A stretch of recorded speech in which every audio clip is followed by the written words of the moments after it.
ఆ ప్యాంప్లెట్లో ఒక చిన్న కుర్రాడు స్కూల్లో చదువుతున్న కుర్రాడు కంటింది. ఆ కుర్రాడు ప్యాంప్లెట్ చూశాడు. చూసి ఈయన దర్శనం వాటికి పూర్వజన్మ సుకృతం అది, ఈయన దర్శనం చేసుకోవాలంది. అతనేమిటి బ్రాహ్మణ కుటుంబంలో పుట్టి ఆ తండ్రి గొప్ప చాదస్తాదని. మనం ఎట్లా దౌడ పార్సీ అతను బ్రాహ్మణుడు నువ్వు ఆయన దగ్గరికి వెళ్ళబెట్టి ఆయన భగవంతుడు ఎలాగ అవుతాడు వెళ్ళడానికి వీలేదు అంటాడు. అది చచ్చే నేను వెళ్తానన్నాడు. వెళ్తానన్నా తండ్రి మాట వినలేదు. అయితే రాత్రిలో పాపం కాగితం పట్టుకొని పడుకుంటుపోయాడు. ఏడుస్తూ నేను తోట వెళ్ళినచ్చారు కదా వెళ్ళిచ్చారుగా మా నాన్న రాత్రి పడుకుంటుపోయాడు. ఆ మర్నాడు ఉదయం స్కూల్కి వెళ్ళాడు. చూడండి అవతార పురుషుడు ఎలాంటిదని. ఆ మెహర్ బాబా చిన్నగా ఆ స్కూల్కి వెళ్ళారు. మన బృందం అనేది తీసుకున్నాడు.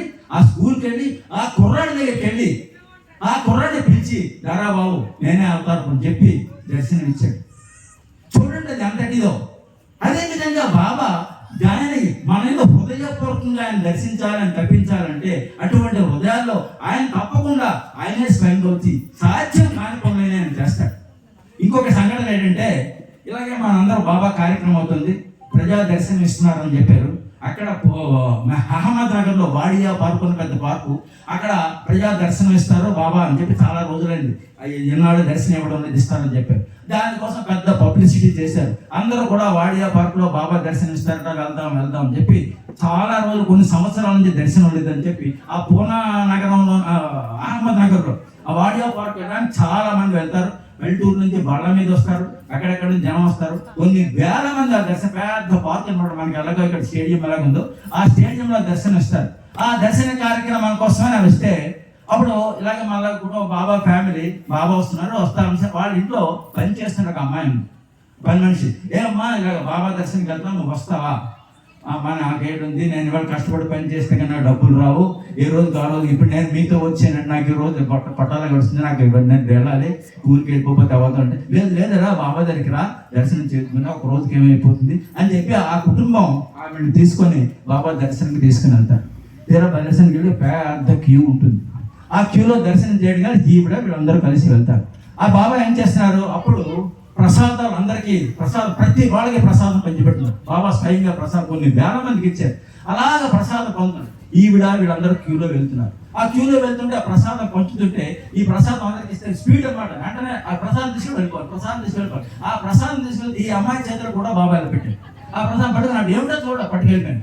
బయటికి వెళ్ళి చూసింది. ఆవిడ ఇలా చూస్తే అందులో నోట్ల కట్ట క్యాష్ 500 రూపాయలు క్యాష్ ఉంది. బాబా చూడండి, అది ఆమె నిజానికి కాదది, డబ్బులు లేవు, ఆర్థిక స్థితి లేదు. ఈరోజు పూజకి ఎలాగైనా వెళ్ళి కానీ వీళ్ళు రమ్మన్నారు, బలమైతే మీద వచ్చింది. ఆ 500 రూపాయలతోటి వాళ్ళు చిన్న జోడ షాప్ పెట్టుకొని ఈనాడు అహ్మద్నగర్లో పెద్ద జోడ షాప్ ఉంది వాళ్ళు ప్రస్తుతం. అటువంటి సంఘటన అనమాట. బాబా ఎవరికి ఏది అవసరమో ఖచ్చితంగా ఇస్తాడు. నీకేది అవసరమో దానికి తెలుసు. నువ్వే నాకు అది కావాలి, ఆస్తులు సంపదలు కాదు, నీకేది అవసరమో ఆయనకి తెలుసు. మనం నిజంగా తపనతో బాధతో బాబా నాకు ఈ పరిస్థితిలో ఉన్నాను నన్ను కాపాడంటే తప్పకుండా మన హృదయం నుంచి వచ్చినప్పుడు విలుపు అని వింటాడు. హృదయపూర్వక ఆర్తితో బాబా అని మనం ఆదించినట్టయితే తప్పకుండా నీ ఆర్తి విని నీ ఆదం చేసి తప్పకుండా నీకు కావలసినటువంటి ఏర్పాట్లు తప్పకుండా చేసి నేను ఆర్థిక స్థితికి మెరుగుపరుస్తాను. మేమందరం కూడా ఒకనాడు ఆర్థికంగా బాబా దగ్గరికి రాకముందు మా పరిస్థితి చాలా దారుణంగా ఉండేది. ఈనాడు బాబా ప్రేమకి ఎవడు ఏ విధమైన లోపం లేకుండా హాయిగా ఆనందంగా పిల్లలందరూ మంచి అదృష్టవంతులే, మంచి పొజిషన్లో ఉండి ఏది ఎవరికి లోపం లేదు. ఒకప్పుడు మా 25 ఏళ్ల క్రితం మా పరిస్థితి ఆలోచిస్తే మా బతుకే చాలా దారుణంగా ఉండేది. బతకడం అలాగా స్థితిలో ఉండేది.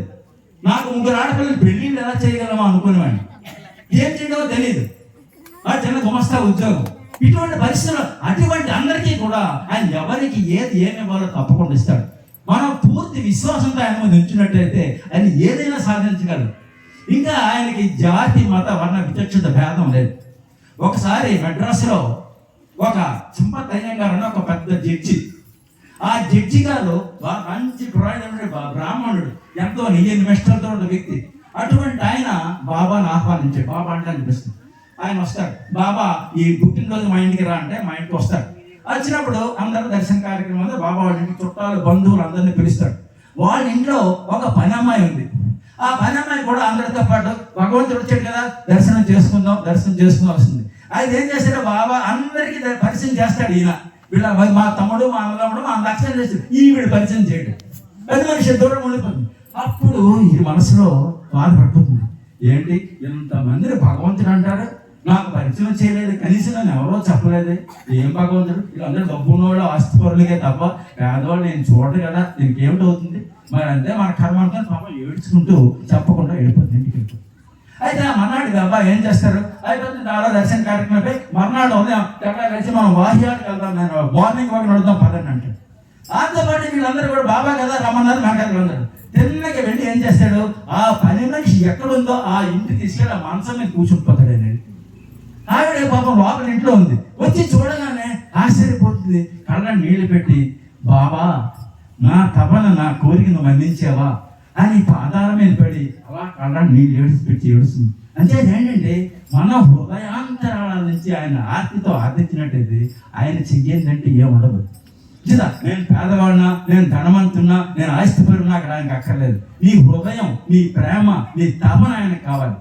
ఆయన కోరుకున్నది ఏంటంటే నువ్వు నిరంతరం నన్ను నామస్మరణ చేయి, నిరంతరం నీ జీవితాన్ని ప్రశాంతంగా నిజాయితీగా బతుకు, కపటం లేకుండా జీవించు, ప్రేమతో అందరినీ ప్రేమిస్తూ ఉండు, శత్రువుని కూడా ప్రేమించడం నేర్చుకో, ద్వేష భావాన్ని పోగొట్టుకో. ఆ విధంగా నువ్వు ప్రవర్తించినట్లయితే నేను ఎప్పుడు నీతోనే ఉంటాను. నీకేది అవసరమో నాకు తెలుసు, నీ అవసరం నేను తప్పకుండా తీరుస్తాను. నీ కష్టంలో, నీ బాధలో, ఏ పరిస్థితిలో కూడా నేను 24 గంటలు నీతోనే ఉంటాను, నిరంతరం నీతో ఉంటాను. నిన్ను కాపాడడానికే వచ్చాను. నిన్ను ఆధ్యాత్మికంగా నిన్ను తీసుకెళ్ళడమే కాకుండా భౌతికంగా కూడా ఏ లోపం రానివ్వను అని మనం తప్పకుండా హామీ ఇచ్చాడు. అంచేత మన కర్తవ్యం ఏమిటంటే మనం నిరంతరం ఆయన నామస్మరణ చేస్తూ ఆయన చెప్పిన విధంగా మన జీవితాన్ని సాగిస్తూ వీలైనంత వరకు ఎదుటివాడికి ప్రేమతో సహాయం చేస్తూ, కష్టం వచ్చినా నష్టం వచ్చినా ఏ డబ్బు ఇచ్చి అక్కర్లేదు, మంచి మాటలు నాలుగు చెప్పండి, సాయం చేయండి, వాళ్ళకి ఏదో చిన్న పనిలో మీరు సపోర్ట్ ఇవ్వండి, వాళ్ళ మాటల్లో సపోర్ట్ ఇవ్వండి, ఎదుటి వ్యక్తితో ప్రేమగా ప్రవర్తించండి, నిజాయితీగా జీవించండి. ఆయన కోరుకున్న లక్షణాలు అవే. అలాగే మీరు జీవించినట్టయితే మీరు భౌతికంగా ఆనందంగా ఉండటమే కాకుండా ఆధ్యాత్మికంగా కూడా ఉన్నత స్థితికి తీసుకెళ్తాను ఆయన అంతటి భరోసా ఇచ్చాడు ఆయన. అందుచేతనే మేము అందరం ఈనాడు నిరంతరం ఆయన కోసం తప్పించడానికి కారణం ఏంటి, ఆయన యొక్క నామాన్ని స్మరిస్తూ నిరంతరం ఎక్కడెక్కడో ఉన్న వాళ్ళందరూ ఎందుకు ఇక్కడికి వస్తున్నారు, వీళ్ళందరూ రావడానికి ఏంటంటే ఆయన మీద ఉన్న ప్రేమ, ఆయన మనపై చూపించిన ప్రేమ, ఆ ప్రేమ మీ అందరికి ఇవ్వాలనే, మీరందరూ ఆ ప్రేమను పొందాలనే, మేము పొందే ఆనందం మీరందరూ పొందాలనే ఉద్దేశంతో ఈ రోజు ఇక్కడ ఈ ముఖ్యంగా ఈ బర్మా కాలంలో మీ అందరి కోసం ఈ కార్యక్రమం ఏర్పాటు చేసాం. అంటే మీరందరూ ఇక్కడ విన్నా, చూస్తున్నా, ఎక్కడున్నా, ఇంట్లో ఉన్నా సరే ఇది గ్రహించి ఈ పక్కనే మీ పక్కనే అవతార పురుషుడు ఉన్నాడు, ఎక్కడో దూరం కాదు, మీరు కాలి గట్టి కేకేస్తే మీకు పనికే స్థితిలో ఉన్నాడు ఆయన. అంచేత తప్పకుండా మెహర్ బాబా కేంద్రానికి వస్తుండండి, ఆయన జీవిత విశేషాలు తెలుసుకోండి, ఆయన ప్రేమను పొందండి. ఎంతటి భాగ్యం అందరికీ లభించదు. మనం ఈ ప్రాంతంలో ఉన్నాం కాబట్టి మనకే అదృష్టం ఉంది. ఆ అదృష్టాన్ని జారవిడిచుకోకుండా నిరంతరం ఆయన నామస్మరణలో ఉంటూ జీవించినట్టయితే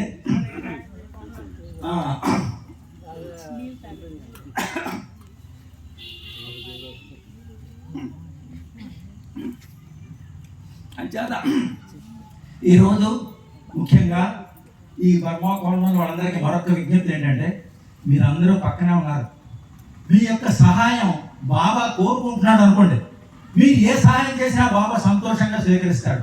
ప్రేమతో బాబా శంకర్ నన్ను పిలవలేదే, నన్ను నాకు ఆహ్వానం పక్కన పంపలేదే, లేకపోతే నేను ఎక్కడ ఉన్నా నాకు తెలియదే నన్ను ఆయన ఆలోచన పెట్టుకోకండి.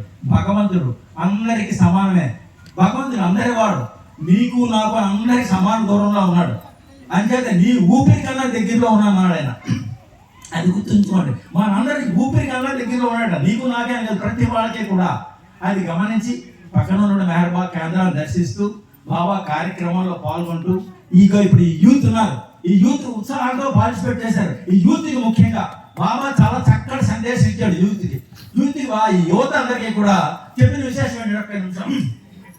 ఈ యువతకి ముఖ్యంగా మీరందరూ కూడా మంచి బలమైన వాళ్ళు, శక్తివంతులు, ఆరోగ్యవంతులు, ఉత్సాహవంతులు, మీరు ఏమనుకుంటే చేయగలరు, ధైర్యంగా ముందుకెళ్ళగలరు. అంచేత ఆ ధైర్యంతో భగవంతుని మీద దృష్టి పెట్టుకుని ముందుకెళ్ళినట్లయితే మీ యొక్క జీవితమే మారిపోతుంది. చెడు ఆలోచన రానివ్వకండి, చెడు తలపులు మానేయకండి, మంచి పని చేయడానికి ప్రయత్నించండి, కష్టపడండి, జీవితాన్ని ధైర్యంగా ముందుకు తీసుకెళ్ళండి, ప్రేమతో జీవించండి. అది చాలా యూత్కి చాలా ముఖ్యమైన విషయాలు ఇంకా ఉన్నాయి. మనకు అవకాశం ఉంటే మరోసారి మనం అందరూ చెప్పుకుందాం. మీరందరూ కూడా బాబా కేంద్రానికి వచ్చి ఆ విషయాలన్నీ తెలుసుకొని చక్కగా బాబాతో మీరు పార్టిసిపేట్ బాబా కార్యక్రమం పాల్గొనైతే మీ ఎంతో జీవితం ధన్యమవుతుంది. అందుకోసమే ఇది ఏర్పాటు చేసాం. మిమ్మల్ని అందరినీ మరొకసారి విజ్ఞప్తి చేస్తున్నాను, తప్పకుండా ఆ కార్యక్రమాల్లో పాల్గొంటూ ఎవరు పిలవలేదు, నాకు ఆహ్వాన పత్రిక ఇవ్వలేదు అన్న భావన వద్దు.